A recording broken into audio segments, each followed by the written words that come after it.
يا عليم علمنا من علمك كما ترضى به عنا. يا حليم خلقنا بخلق الحلم وحققنا بحقائق العلم. اللهم علمنا ما جهلنا وذكرنا ما نسينا. اللهم يسر ولا تعسر وتمم بالخير. أما بعد. Para hadirin yang mati sekalian, alhamdulillah kita syukur pada Allah kerana sekali lagi pada pagi yang baik ini kita diberi kesempatan oleh Allah untuk kita meneruskan pengajian kita dalam membicarakan tentang keadaan mayat dalam kubur. Kita tahu bahawa kita ni akan mati dan kita ni akan dihadapkan di hadapan Allah. Apabila kita mati dan kita dihadapkan di hadapan Allah, maka kita tidak akan bawa segala harta benda yang kita ada, kecuali kita bawa amalan yang dijadikan harta untuk kita hadapkan di hadapan Allah Subhanahu Wa Taala nanti. Harta kitanya tidak dinilai dengan harta yang nampak sekarang, tidak. Tapi harta yang bernilai pada kitanya apabila dengan amalan yang kita lakukan dan kita kerjakan dalam kehidupan kita seharian. Yang kita kerjakan inilah yang kita akan bawa untuk dihadapkan di hadapan Allah. Tatkala mana kita dihadapkan di hadapan Allah, kita akan menjadi yang disebut dengan mayat.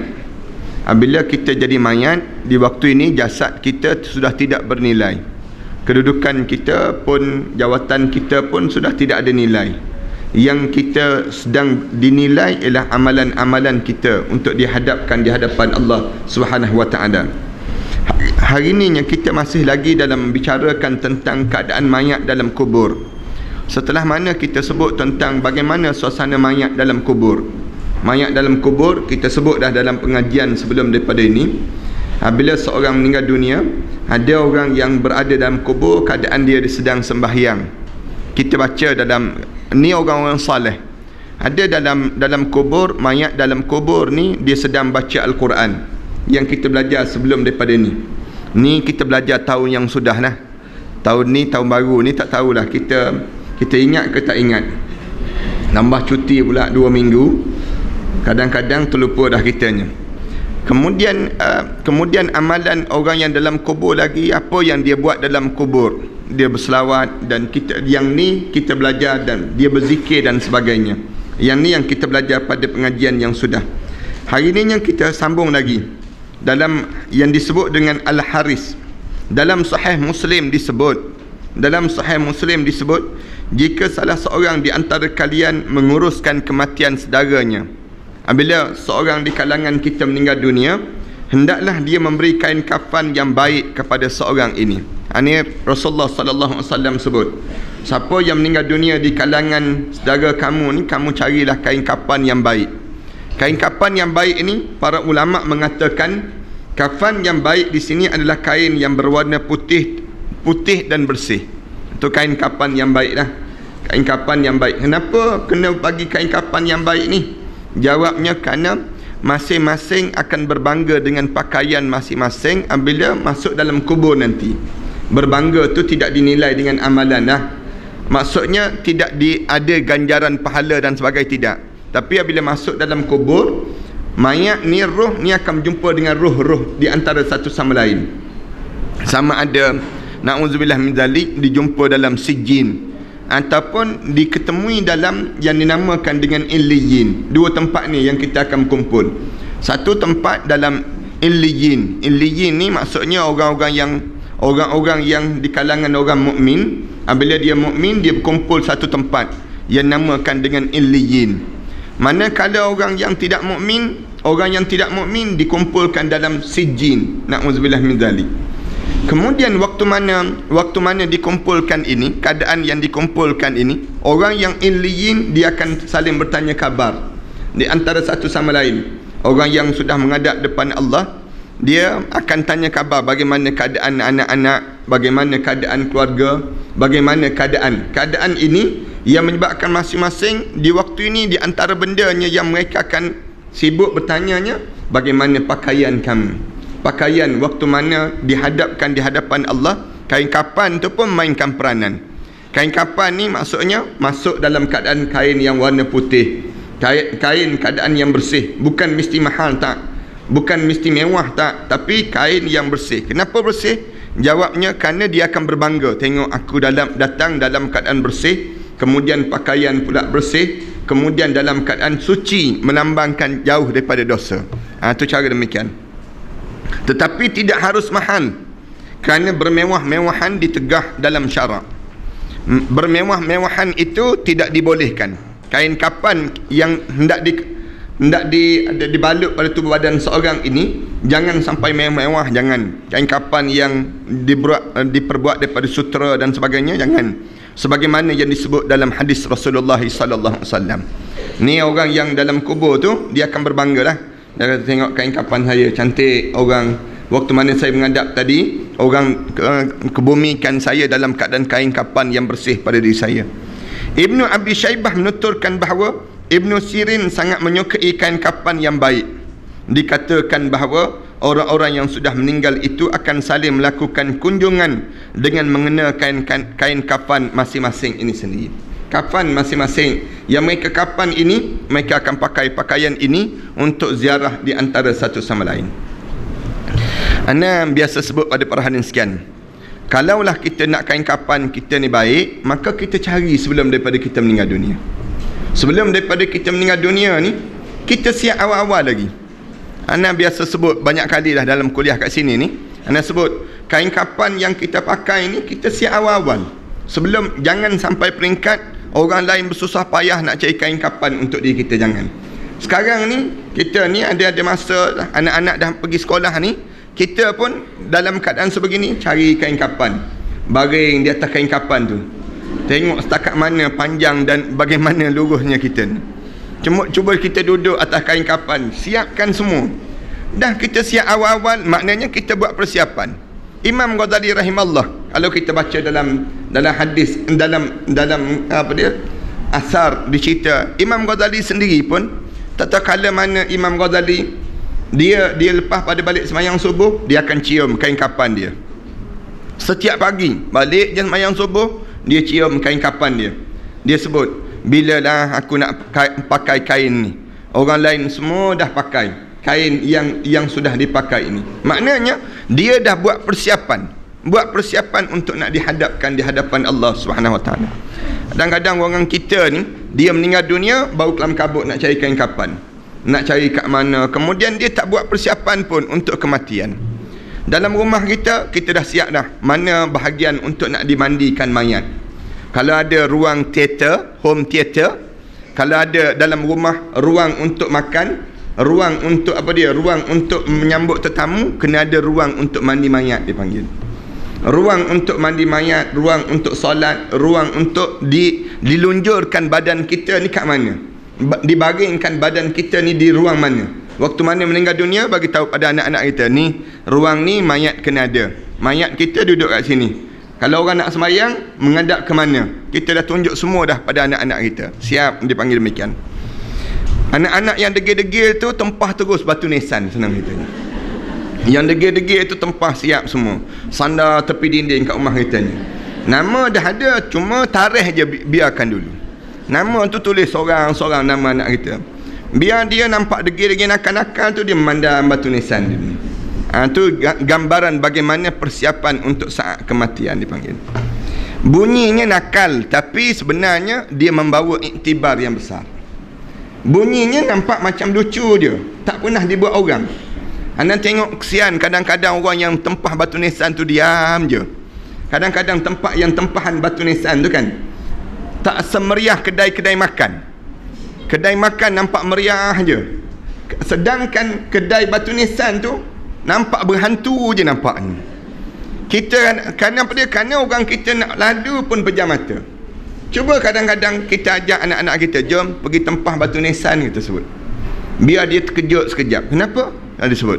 Kenapa? Kerana kita nak mati. Kerana kita ni akan mati. Oleh kerana kita ni akan mati, maka persiapan kita ke arah tersebut kena ada untuk kita nak menghadap di hadapan Allah. Kita nak pergi ke Mekah pun kita buat persiapan, beli beg, beli baju, buat persiapan nak pergi ke Mekah. Nak pergi ke sebuah negara yang asing, kita buat persiapan nak pergi tempat tersebut. Ini kan pula kita nak pergi ke satu tempat yang memang kekal dalam hidup kita. yang disebut dengan alam barzah. Alam barzah ni alam yang kekal dalam hidup kita ni. Jemaah di kalangan kita ni, jemaah kita ni minggu yang sudah meninggal dunia, ada seorang jemaah yang datang ke kuliah kita ni meninggal dunia pada minggu yang sudah, dalam keadaan yang dia sentiasa belajar bersama dengan kita, tapi dia dipanggil oleh Allah awal dan dia tahu keadaan yang sedang berlaku sekarang. Ibnu Abi Syaibah menuturkan bahawa Ibnu Sirin sangat menyukai kafan yang baik. Dikatakan bahawa orang yang sudah meninggal itu akan saling melakukan kunjungan dengan mengenakan kain kafan masing-masing.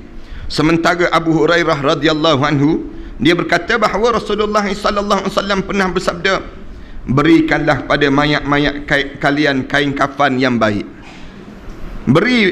Berikanlah kepada mayat-mayat kalian kain kafan yang baik, kerana mereka akan saling mengadakan kunjungan di alam kubur mereka. Rasulullah SAW pesan, kalau kamu ada peluang, kamu tengok ada orang meninggal dunia, kamu bagi kain kafan yang baik untuk dia. Cari kain kafan yang bagus untuk diri dia, dengan tujuan untuk apa dia? Waktu mana dia saling mengunjungi di alam barzah nanti, mereka memakai kain kafan itu sendiri. Kemudian dituturkan oleh Abu Qatadah bahawa Rasulullah sallallahu alaihi wasallam telah bersabda, jika salah seorang di antara kalian mengurus mayat saudaranya, hendaklah dia memakai kain kafan yang baik, kerana mereka akan saling mengadakan kunjungan di alam kubur mereka. Kain kafan yang baik ini, dia kalau kita tanya apa yang dibuat di alam barzah, apa yang dibuat di alam barzah, saling mengunjungi di antara satu sama lain. Ini di antara amalan.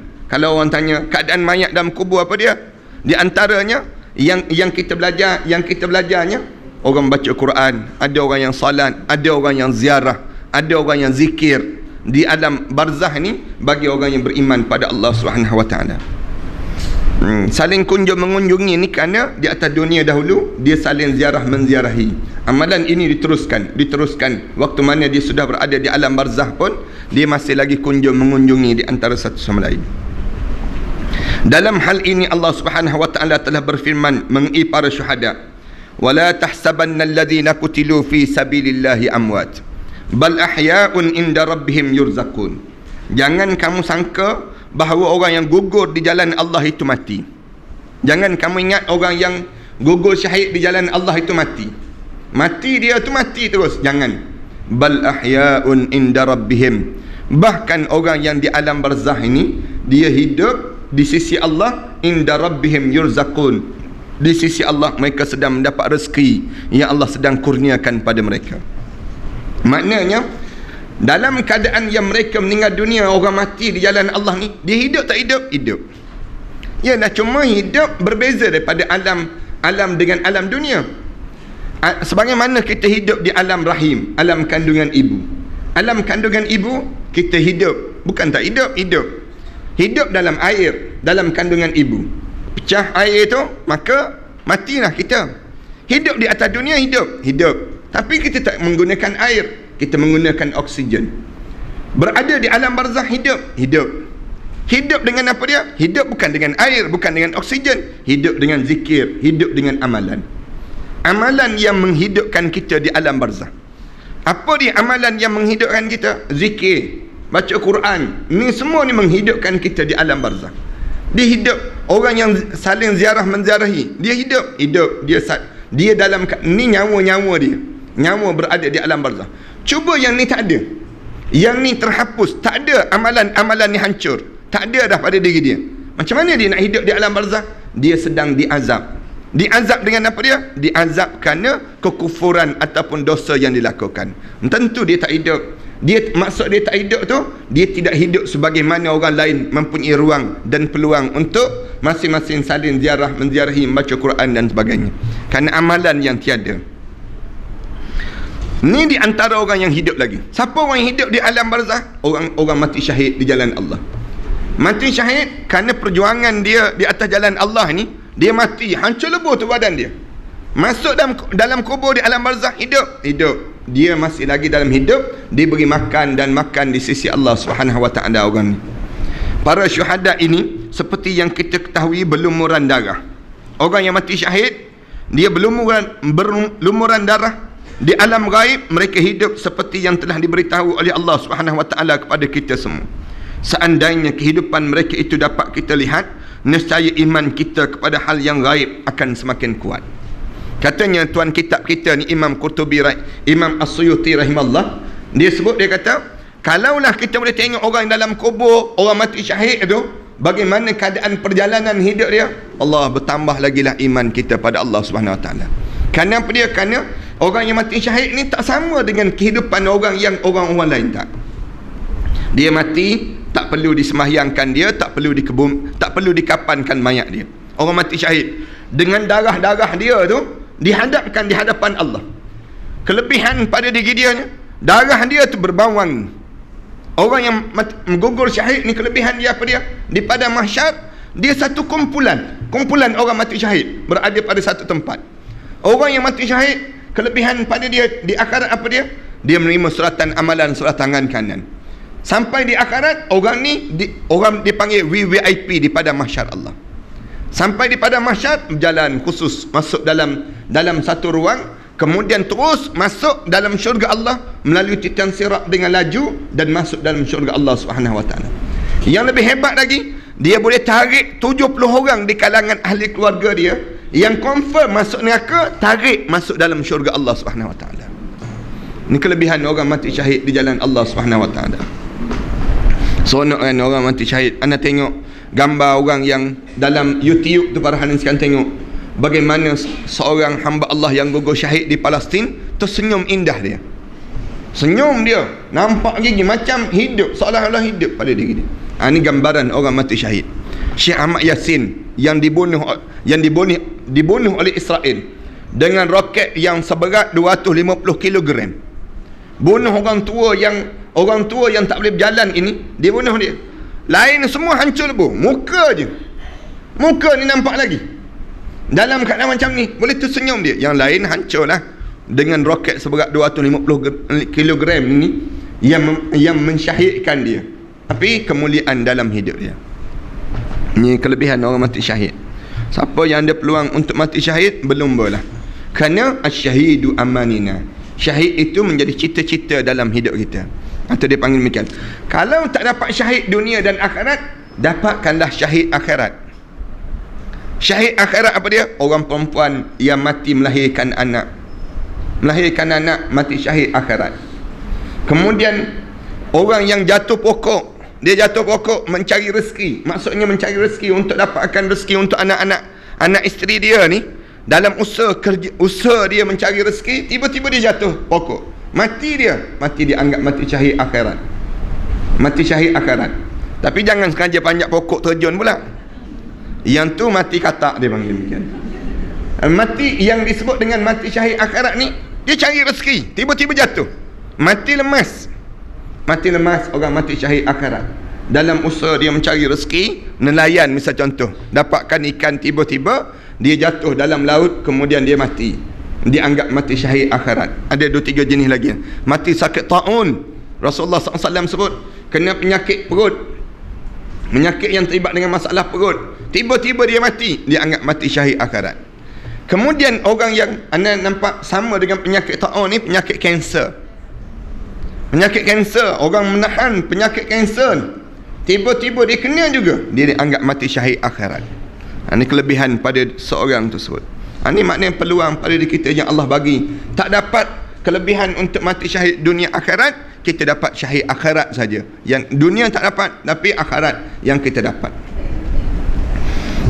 Kemudian seandainya kehidupan mereka itu dapat kita lihat, nescaya iman kita kepada hal yang gaib akan semakin kuat. Dalam Al-Manammat, Ibn Abi Ad-Dunya secara estafet menerima riwayat daripada Al-Qasim Ibn Hashim, Yahya Ibn Salih Al-Wahizi, Muhammad Ibn Sulaiman Ibn Abi Damrah Al-Qas dan Rashid Ibn Sa'ad, dituturkan bahawa ada seseorang yang isterinya meninggal, lalu dia bermimpi melihat beberapa wanita, tetapi dia tidak menemukan isterinya berada bersama wanita itu. Kemudian dia bertanya kepada mereka mengenai keberadaan isterinya.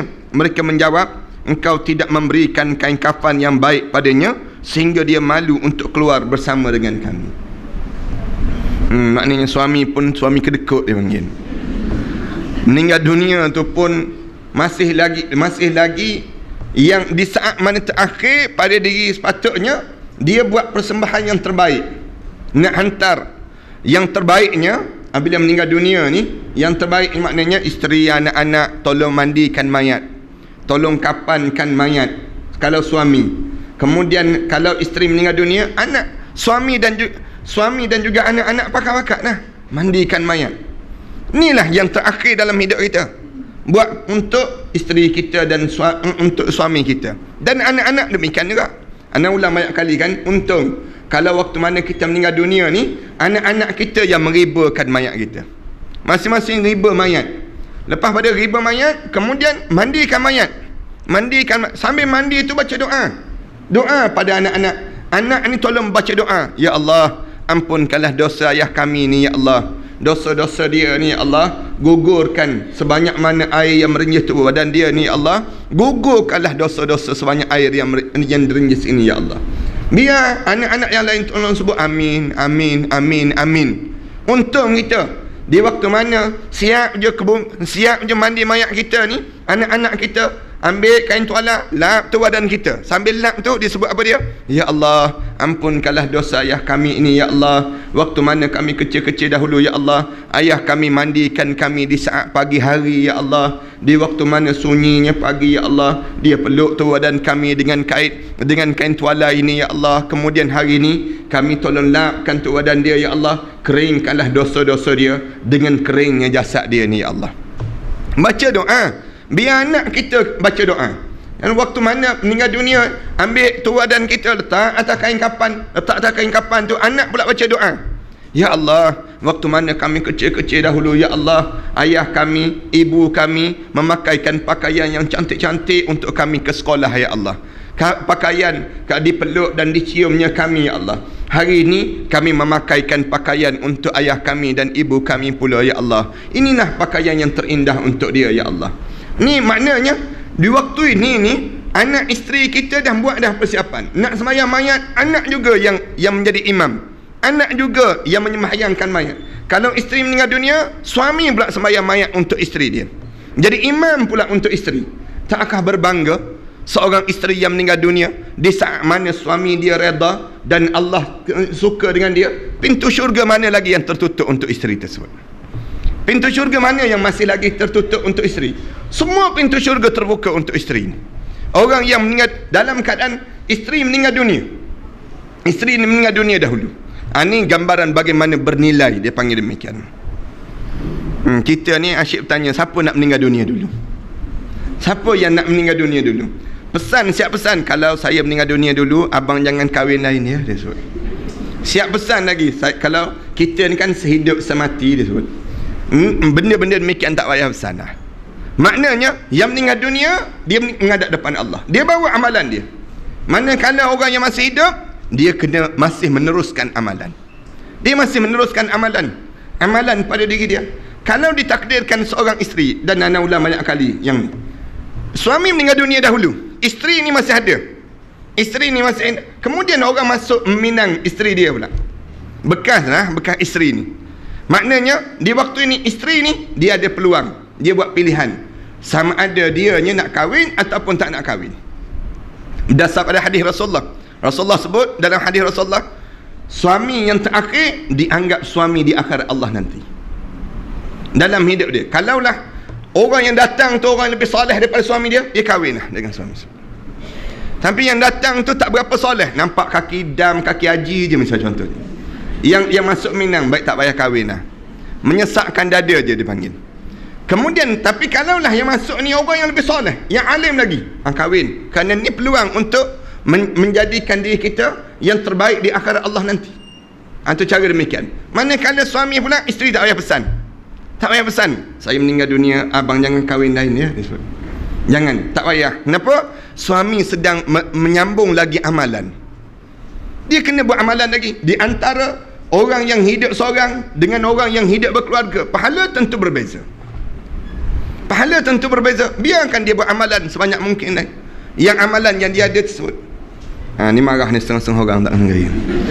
Nak sebutnya gambaran bagaimana kita je, biar kita tahu di mana yang perlu kita beradanya. Ni gambaran di antara sebab kenapa isteri tak boleh keluar tu, puncanya tak keluar bersama dengan wanita yang lain dalam mimpi dia, kerana kain kapan tadilah. Kain kapan yang tidak diberi yang baik untuk isteri dia, yang menyebabkan akhirnya timbul penyesalan yang tak sudah pada suami. Dalam Al-Masyayikh Al-Baghdadiyah, As-Salafi menuturkan riwayat daripada Muhammad bin Sirin. Dia mengatakan mereka itu akan saling berkunjung di alam kubur mereka nanti. Saling ziarah, maknanya ziarah menziarahi itu wujud di alam barzah. Tak percaya tunggu mati, senang ceritanya. Maknanya gambaran bagi diri kitanya, waktu mana kita meninggal dunia nanti, kita boleh nampak bagaimana saling orang ziarah menziarahi di antara satu sama lain. Asy-Sya'bi sebagaimana dituturkan oleh Ibnu Abi Ad-Dunya berkata, sesungguhnya jika seorang mayat telah diletakkan di liang lahatnya, keluarganya dan anaknya telah meninggalkan lebih dahulu akan mendatanginya. Dia siapa yang meninggal dunia? Anak-anak dia yang soleh dan isteri dia yang salihah sebelum daripada ni, dia meninggal dunia, suami ni lewat meninggal dunia. Kemudian lepas mana tu, anak dan isteri dia datang menziarahi dia, lalu dia bertanya kepada mereka mengenai orang-orang ditinggalkannya, bagaimana si fulan, apa yang dilakukan oleh si fulan. Masing-masing tanya khabar. Kakak buat apa kakak, dia tanya. Abang, berapa orang anak dah sekarang? Masing-masing sibuk tanya khabar. Macam mana orang ni, jiran rumah kita, betik kat belakang rumah dah berbuah belum, dia tanya. Masing-masing tanya semua. Tanya dalam keadaan bertanya khabar suasana ni keadaan yang sedang berlaku di kalangan mereka. Mujahid mengatakan di dalam kuburnya seorang akan diberitahu mengenai kesalehan anaknya. Di antara benda yang dia akan dijawab, apabila masuk dalam kubur, dia akan jawab apa dia? Dia akan, Allah, anak kita yang bongsu tu, dia dah mula menghafal Quran dah 17 juzuk dah, dia sebut.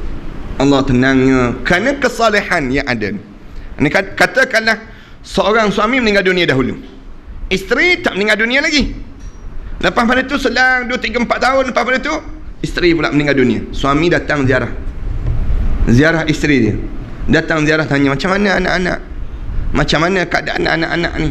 Dia pun mula cerita. Dia cerita anak kita yang kedua tu kat sini, yang pertama tu kat sini, yang ni kat sini, yang dia masing-masing cerita dan beruntunglah kalau diceritakan dengan benda yang baik. Perhatian sekian, apabila timbul isu sehari dua ni pasal adik Nur Amalina tu kan, kita boleh bayang kalaulah ayah dia meninggal dunia, mak dia meninggal dunia, macam mana.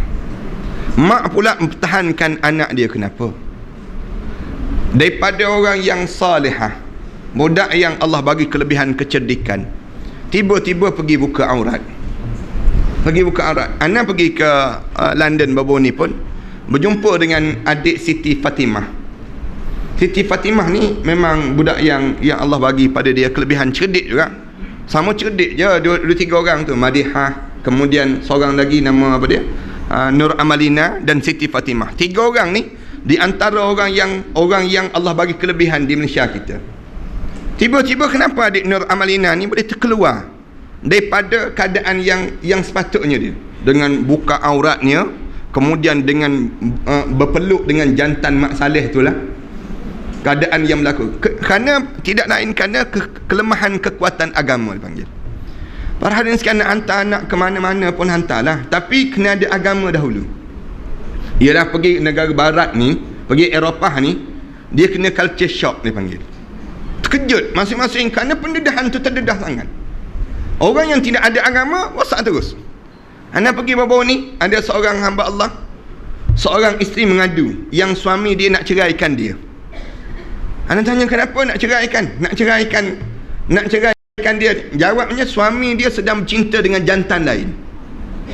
Suami ni jantan, bercinta dengan jantan, nak kahwin dengan jantan tu, nak cerai isteri. Anak dah 2 orang dah. Ni orang Malaysia kita ni. Nak sebut gambaran bagaimana masyarakat kita. Kerana apa dia? Kerana kita sibuk dengan kejaran dunia, kita tak sibuk dengan kejaran akhirat. Sibuk dengan mengejar dunia yang tak sudah-sudah. Padahal Kita ni bukan untuk dunia, kita dijadikan oleh Allah untuk ke akhirat. Sibuk dengan dunia, mati tak bawa pun dunia. Yang kena bawa untuk amalan, untuk dihadapkan di hadapan Allah. Adik Siti Fatimah ni, dia dapat berapa, 21A ke apa dia, lebih kurang tu lah nak sebut, 17 ke 18A. Dia ni sendiri menghafal Quran 17 juzuk lah. Belajar medik, belajar perubatan, panggil kawan-kawan, buat usrah, kemudian susun program dengan kawan-kawan dia. Maknanya boleh istiqamah, pakai tudung elok, pakai jubah elok. Maknanya ada yang boleh istiqamah. Tak ada alasan. Kita tak boleh kata kerana apa dia, kerana duduk kat sana Islamfobia dan sebagainya. Tak ada alasan. Kerana ada orang yang dia boleh pertahankan agama dalam hidup dia. Orang macam ni kalau mak ayah meninggal dunia, kecewa lah dia panggil. Kecewa. Kita yang di Malaysia ni pun kecewa. Bagi hadiah pada dia tokoh Maulidi Rasul. Nur Amalina ni kan tokoh Maulidi Rasul. Tiba-tiba tokoh Maulidi Rasul macam ni pula jadinya. Dan cuma kita minta supaya Allah buka hati dia, buka hati ibu dia, supaya Allah buka peluang lagi untuk dia pulang pada jalan Allah SWT. Dan Nana biasa sebut, orang ni Allah bagi hidayah sekali, dah Allah panggil kita pulang, kita lari lagi daripada jalan Allah. Macam para hadirin sekalian, na'udzubillah min dzalik. Para hadirin sekalian dah berada dalam majlis ilmu, tapi dah datang majlis ilmu, lama-lama rasa bosan majlis ilmu. Na'udzubillah min dzalik, rasa bosan. Habis nak pergi mana? Karaoke lah, tak bosan sikit misalnya. Karaoke, kita pun pulang ke karaoke. Kita tak akan pulang balik ke majlis ilmu. Sekali je Allah bagi.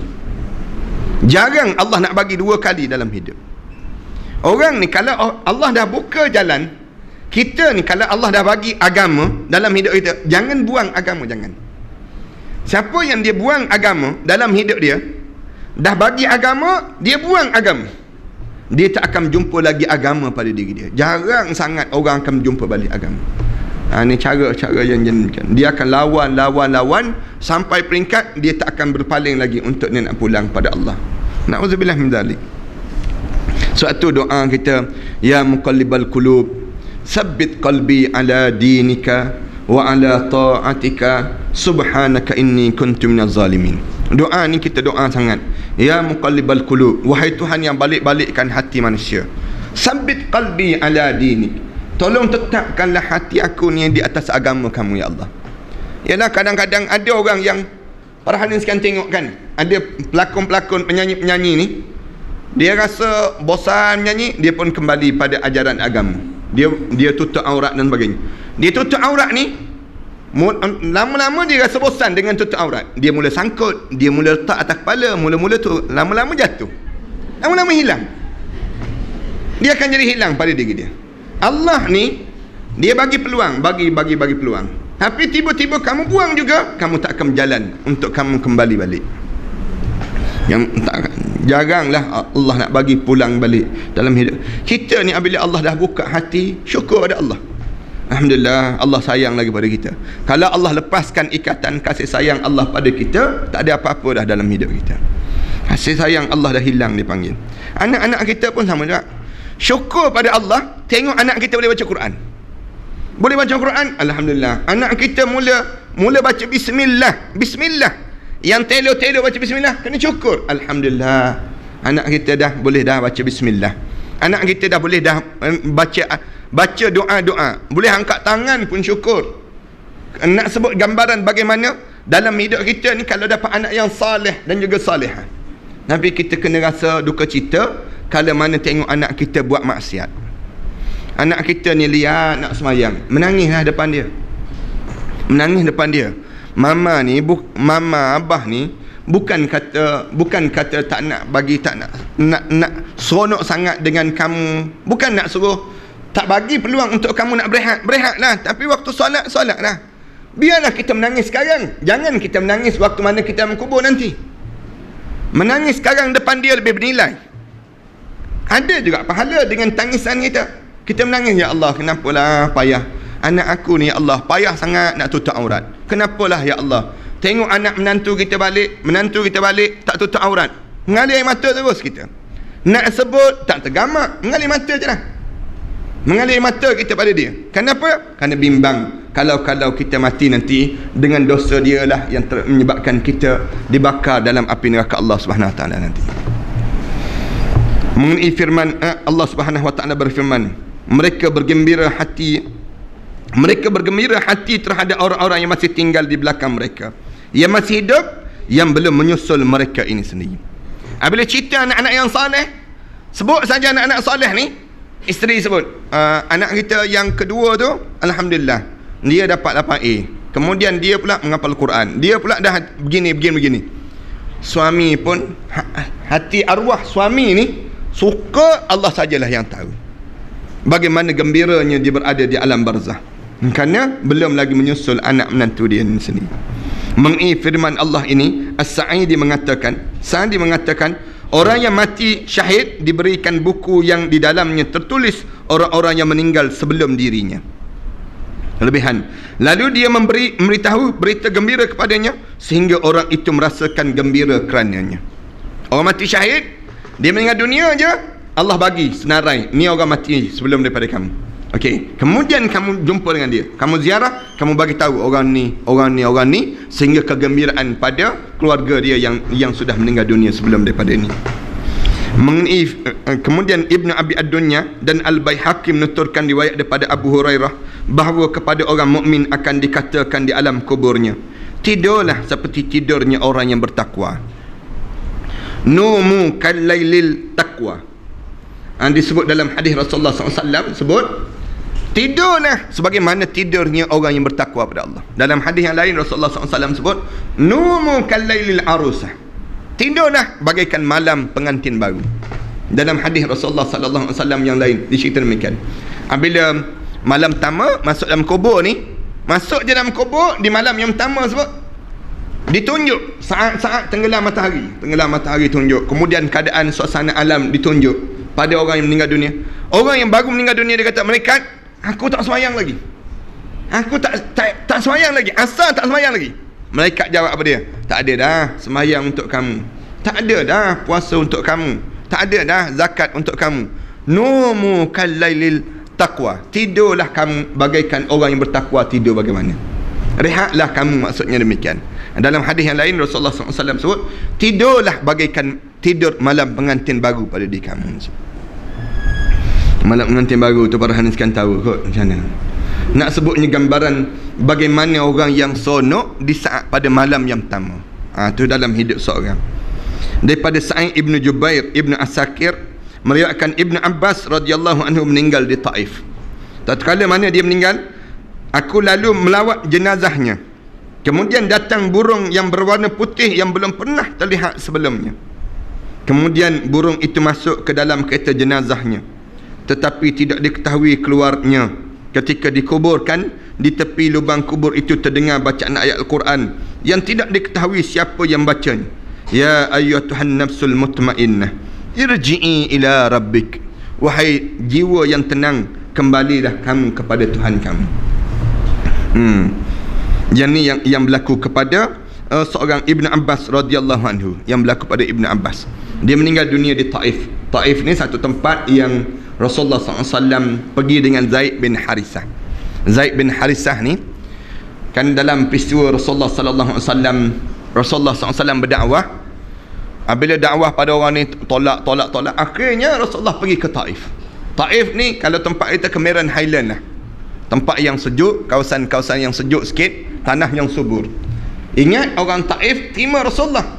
Sesampai di Taif, orang Taif ni baling pula Rasulullah, baling batu, kemudian buat macam-macam gaya pada Rasulullah SAW. Kata pula kata-kata yang teruk. Baling batu ni pecah muka Rasulullah, pecah tu mengalir darah tu mengalir sampai ke tumit kaki Rasulullah SAW. Kita baca dalam riwayat yang kata Rasulullah SAW apabila kena baling batu ni menyorok. Kalau kita pergi ke Taif ni, sampai hari ni kita boleh tengok tempat batu yang Rasulullah menyorok. Orang penduduk Taif berada di atas bukit, baling Rasulullah menyorok di belakang batu tersebut, sehingga menyorok Rasulullah ni, darah mengalir tu basah baju Rasulullah. Lari selamatkan diri bersama dengan Zaid bin Harithah. Dia cabut baju dia perah, Zaid menangis teresak-esak. Rasulullah angkat tangan. Allahumma inni ashku ilaika da'fa quwwati wa qillati wa hawani anin nas. Ni doa Rasulullah. Rasulullah sebut, ya Allah, aku nak mengadu pada kamu, ya Allah. Aku nak mengadu pada kamu. Ashku ilaika da'fa quwwati, lemahnya badan aku, ya Allah. Wa qillati, hinanya aku pada pandangan manusia, ya Allah. Wa qillati, tak ada kekuatan dalam hidup aku, ya Allah. Wa hawani anin nas, hinanya aku pada pandangan manusia, ya Allah. Ila man takiluni, kamu nak campakkan aku ke mana, ya Allah. Ni doa ni menggegarkan arasy Allah.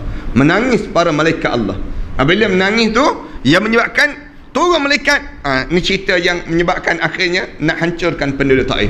Rasulullah SAW sebut, jangan, kata Rasulullah, jangan, aku bukan mengharapkan dihancur penduduk Taif, tapi yang aku harapkan supaya penduduk Taif ini daripada sulbi-sulbi mereka mendengar ayat-ayat aku. Daripada tulang sulbi mereka ni lahir anak-anak yang akan mengikuti segala perjalanan dalam hidup agama ni. Lalu Rasulullah SAW baca doa ni, akhirnya penduduk Taif ni berubah menjadi terima Islam sampai hari inilah. Dan di antara orang yang meninggal dunia di Taif ialah Ibnu Abbas radhiyallahu anhu. Ibnu Abbas ni bapa saudara Rasulullah sallallahu alaihi wasallam. Ibnu Abbas ni sepupu Rasulullah lah. Abbas tu bapa saudara Rasulullah sallallahu alaihi wasallam. Abdullah bin Abbas, dia meninggal di Taif. Lalu katanya Sa'id bin Jubair dia sebut, dia kata bila tengok saja waktu mana usaha mayat tu ada burung putih datang. Burung putih datang, kemudian masuk dalam kereta jenazah. Lepas pada tu hilang burung putih sebut. Waktu mana nak ke bumi mayat Ibn Abbas ni, Abdullah bin Abbas ni, terdengar daripada kubur tu bacaan ayat Quran. Ya ayyatuhan nafsul mutmainnah irji'i ila rabbiki radiyatan mardiyah. Tu doa yang dibaca ni sini. Kalau kita dengar macam tu, terloncat dah rasa. Lari tak kena gaya masing-masing ni. Kerana jarang sangatlah berlaku di tempat kita ni benda-benda yang demikian. Kecuali adalah kes-kes yang turun mayat bau wangi. Ada kes-kes demikian. Ada kes yang para hadirin sekalian tengok dalam apa dia? Cinta penggali kubur ke apa dia? Yang cerita daripada kubur ke apa dia? Dalam TV1 tu kan. Nak sebutnya ada program yang cerita tentang orang dalam kubur ni. Cerita tentang isteri yang meninggal dunia dalam keadaan derhaka pada suami dan sebagainya. Yang kes-kes macam tu boleh jadi terjadi. Boleh terjadi. Nak ke bumi mayat, tengok ular. Nak ke bumi mayat, air keluar. Ni biasa terjadi di tempat kita lah. Tapi bunyi ayat Quran Karim ni adalah jemaah yang dicerita pada anak dia kata, kami dengar ustaz dua orang, dia berjalan, tiba-tiba dengar surah Al-Mulk yang dibaca daripada kubur. Hal senada juga diriwayatkan daripada Ikrimah dan Abu Zubair dengan lafaz, lalu datang seekor burung putih daripada langit dan masuk ke dalam kafannya, kain kafan dia. Tidak diketahui keberadaan setelah itu. Mereka menganggap bahawa itu adalah amalannya. Sahabat-sahabat kata, tengok burung putih datang, zat masuk dalam kain kafan. Bila masuk dalam kain kafan, hilang gaib itu. Lalu dia tanya, apa dia? Boleh jadi amalan dia kot. Benda-benda yang pelik. Sebab tu orang yang mandi mayat ni mesti orang yang amanah. Orang yang kapan mayat mestilah amanah. Kerana daripada mayat ni terjadi banyak benda. Daripada mayat ni boleh terjadi banyak benda. Daripada mayat tu kita boleh tahu orang ni ahli syurga ke orang ni ahli neraka. Na'udzubillah min dzalik. Sebab tu orang yang mandi mayat ni di antara orang yang diminta supaya orang yang amanah pada dia. Sedangkan daripada Mujahid Abdullah ibn Yamin dan juga dan Bajar ibn Ubaid menuturkan dengan lafaz, datang seekor burung putih yang besar daripada lembah Wuj. Sementara daripada Ghailan ibn Umar dan Maimun ibn Mahran dituturkan dengan lafaz, lalu diraba tetapi tidak ditemui. Orang pun cari dalam kain kafan dia, cari tak jumpa apa-apa. Ketika diratakan kuburnya, lalu kami mendengar suara tetapi tidak terlihat orang yang mengeluarkan suara tersebut. Suara itu melantun, ya ayyatuhan nafsul mutmainnah irji'i ila rabbiki radiyatan mardiyah. Dengar daripada kubur tu suara yang keluar, wahai jiwa yang tenang kembalilah kamu pada Allah dalam keadaan ketenangan dan Allah redha pada kamu dan kamu redha dengan ketentuan Allah. Maimun Ibnu Mahran menuturkan bahawa Ibnu Abbas berkata, aku pernah berkata pada Rasulullah sallallahu alaihi wasallam, aku melihat kamu berbicara dengan seseorang sementara aku tidak ingin memotong perbicaraan kamu berdua. Lalu beliau bertanya, apakah engkau melihat? Aku menjawab, ya. Lebih lanjut beliau berujar, dia itu adalah malaikat Jibril. Sesungguhnya pandangan kamu itu akan pergi dan akan dikembalikan Allah kepada kamu pada saat kematian kamu nanti. Maknanya apabila seorang sahabat ni duduk, dia tengok Rasulullah bercakap, dia kata, aku tak nak cakap di saat mana kamu bercakap ya Rasulullah. Tapi apa, kamu bercakap dengan siapa ya Rasulullah? Dia kata, malaikat Jibril. Malaikat Jibril. Lalu dia kata, waktu malaikat Jibril cerita, waktu mana kamu meninggal dunia, pandangan kamu hilang, tapi akan kembali balik. Kamu boleh tengok balik keadaan yang akan berlaku, suasana yang sedang berlaku dan sebagainya. Selanjutnya diceritakan pada Ibnu Abbas, ketika Ibnu Abbas meninggal dan sudah diletakkan di pembaringan, sama juga cerita Abdullah bin Abbas ini, datang seekor burung yang sangat putih dan masuk ke dalam kapannya. Kemudian orang-orang merabanya mencari burung tersebut. Lalu Ikrimah menanya, apa ini? Kemudian ketika jasad Ibnu Abbas diletakkan di dalam liang lahat, terdengar kalimah orang-orang yang berada di tepi kuburan, wahai jiwa yang tenang, ya ayyatuhan nafsul mutmainnah, irji'i ila rabbiki radiyatan mardiyah. Ibnu Abbas ni di antara orang alim di zaman Rasulullah sallallahu alaihi wasallam. Dia banyaklah meriwayatkan hadis-hadis yang banyak, dan dia di antara orang yang bapa dia alim dan anak dia pun alim, dua-dua. Abbas pun alim, Abdullah bin Abbas anak dia ni pun seorang yang alim, dua-dua sahabat Rasulullah sallallahu alaihi wasallam. Yang ni yang mudah-mudahan kita lah, apabila kita meninggal dunia nanti, kita harap supaya ketenangan itu wujud pada diri kita. Sebab tu kan ana sebut dalam pengajian sebelum ni, Imam Ghazali kata, waktu mana nak meninggal dunia ada 3 benda yang perlu, penting sangat. Yang pertama, biar tenang dan juga tenteram. Tenang dan tenteram ni perlu sangat dekat nak meninggal dunia, supaya tak kelam kabut. Orang yang dekat nak meninggal dunia ni jangan kelam kabut. Tenang dan juga tenteram ni, kenapa dia perlu tenang dan tenteram? Supaya syaitan tak sempat masuk. Syaitan tak boleh masuk. Kelam kabut, syaitan masuk terus. Kita kelam kabut je, syaitan masuk. Yang tenang dan tenteram ni yang menyebabkan kita lapang. Tahu dah ni nak meninggal dunia ni. Ni tanda-tanda ni. Ni belajar dengan ustaz ni, dah ustaz bagi tahu ni tanda-tanda nak meninggal dunia dah ni. Maknanya tenang je pada kita. Tenang ni perlu. Yang keduanya, Imam Ghazali kata, biar mulut boleh mengucap la ilaha illallah. Mulut dan hati boleh sebut la ilaha illallah.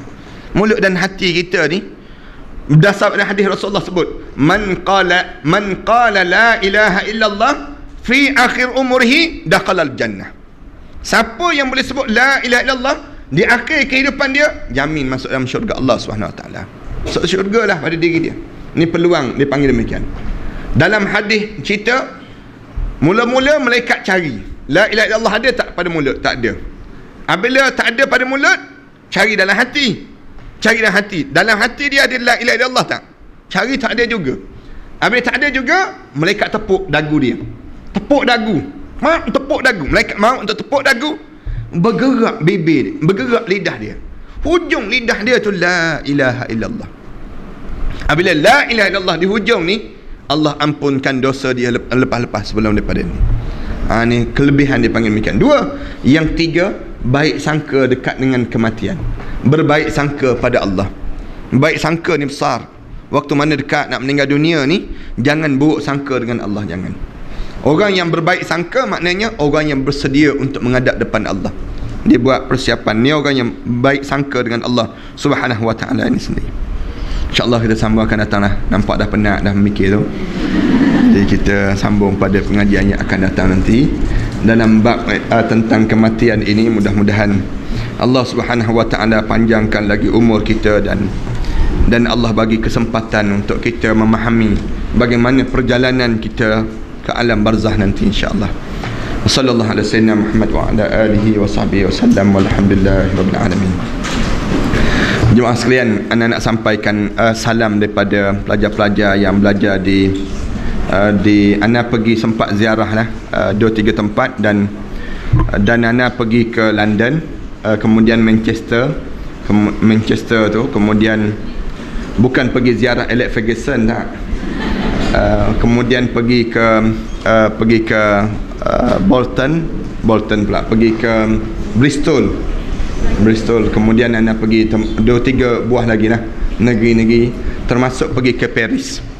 Sempat pergi ke Paris, kemudian jumpa dengan NGO Islam. Sebenarnya misi yang pergi itu ada 2, ziarah pelajar kerana pelajar-pelajar dan juga NGO. Yang keduanya pergi untuk nak membina rangkaian dengan NGO untuk membina sebuah masjid di Palestin.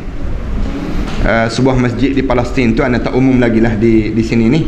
Cuma ana pergi itu kerana kerajaan Hamas di Gaza, dia telah bagi tanah kepada Muslim Care dan ana salah seorang di antara yang penggerak tu. Jadi nak buat masjid dekat dengan di Gaza. Jadi ana tak cadang nak suruh orang Malaysia aje boleh buat masjid ni. Ana nak buka rangkaian untuk NGO Islam di sana. Dan akhir tu ana berjumpa dengan Dr. Muhammad Odeh daripada Palestin, dan sepatutnya ada program dalam TV di London, dalam TV Hiwar Islam, tapi oleh kerana masa tu suntuk sangat, jadi insya-Allah dalam rancangan yang akan datang nantilah insya-Allah. Itu dalam satu benda. Yang keduanya, jemaah sekalian, pelajar-pelajar minta supaya doa lah, mereka nak periksa ni, mereka nak berada dalam peperiksaan yang akhir, peperiksaan besar mereka nya, minta supaya doa pada mereka lah. Yang keduanya, insya-Allah ana nak pergi ziarah ke umrah dan ziarah dalam bulan 3 ni. Ramai jemaah tanya bila ustaz nak pergi umrah dan ziarah ni. Umrah dan ziarah ni insya-Allah pada bulan 3 ana nak pergi. Kalau jemaah yang rasa nak ikut ana sekali, boleh lah insya-Allah. Cuma yang ni dalam suasana cuti lah, pada 10 hingga 20 hari bulan Mac insya-Allah. Tempat dia terhad, ada 40 seat je yang dapat. 40 seat je yang dapat. Jadi kalau jemaah yang nak tu kena daftar awal yang nak pergi ziarah ni lah sendiri. Balik selang 2 minggu lepas pada tu ada ziarah ke Masjid Aqsa pula, sama juga daripada As-Safa Travel. Selang 2 minggu lepas pada tu, tak nak buat sekaligus mahal, kos dia mahal. Jadi siapa yang nak pergi Masjid Aqsa saja, nak pergi Masjid Aqsa pun ada lah pamphlet kat depan ni. Masjid Aqsa ni selama lebih kurang 7 hari seminggu, lebih kurang itulah insya-Allah. Jadi siapa yang ada rezeki, kita pergi melalui Singapura, dia pergi terus ke Palestin, terus ke Tel Aviv, turun di Tel Aviv, kemudian ziarah di sana lah. Dan boleh jadi adalah pertemuan-pertemuan tertentu yang di sana nanti insya-Allah. Yang keduanya nak sebut tentang belakang nanti insya-Allah ada satu buku catatan diari Islam jemaah kita yang susun juga ni. Dan dalam buku ni ada jemaah kita diminta ana bagi beberapa poin, dan ana bagi ayat-ayat ru'yah syar'iyah. Siapa yang nak baca, biasa dengar dalam CD tu, ayat-ayat tu ana keluarkan balik, dan semua disalin dalam ni. Ayat-ayat dalam CD ru'yah yang nak kesan sihir dan sebagainya tersebut, siapa yang nak dapatkan ayat-ayat tersebut adalah dalam ni ayat-ayat ru'yah ni, para hadirin sekalian boleh hafal lah. Senang, semua ayat-ayat Quran yang para hadirin sekalian boleh hafal ayat-ayat ni, kemudian dijadikan amalan. Ayat berapa. Biasanya jemaah tanya, ustaz, ayat dalam CD tu ustaz tak keluar balik tak? Ana kata ni lah insya-Allah ana keluar balik dalam bentuk ayat-ayat ni. Dan buku ni jadi diary buku catatan, tak ada tarikh-tarikh pun, para hadirin sekalian boleh dapatkan kat luar nantilah insya-Allah. Kemudian jemaah yang tanya pasal madu tu pun ada kat luar nanti. Madu tu baru sampai tu, madu ru'yah yang daripada Thailand tu insya-Allah. Bismillahirrahmanirrahim. Alhamdulillah Rabbil Alamin, wassalatu wassalamu ala ashrafil anbiya wal mursalin wa ala alihi wa sahbihi ajma'in. Allahumma shrah lana sudurana wa hassin akhlaqana wa yassir lana umurana. Allahumma inna na'udzubika min ilmin la yanfa' wa min qalbin la yakhsha' wa min nafsin la tashba' wa min du'a'in la yusma' اللهم اختن علينا بحسن الخاتمة ولا تختن علينا بسوء الخاتمة. ربنا ظلمنا أنفسنا وإن لم تغفر لنا وترحمنا لنكون من الخاسرين. يا مقلب القلوب ثبت قلوبنا على دينك وعلى طاعتك. سبحانك إنا كنا من الظالمين. ربنا آتنا في الدنيا حسنة وفي الآخرة حسنة وقنا عذاب النار. صلى الله على سيدنا محمد وعلى آله وصحبه وسلم والحمد لله رب العالمين.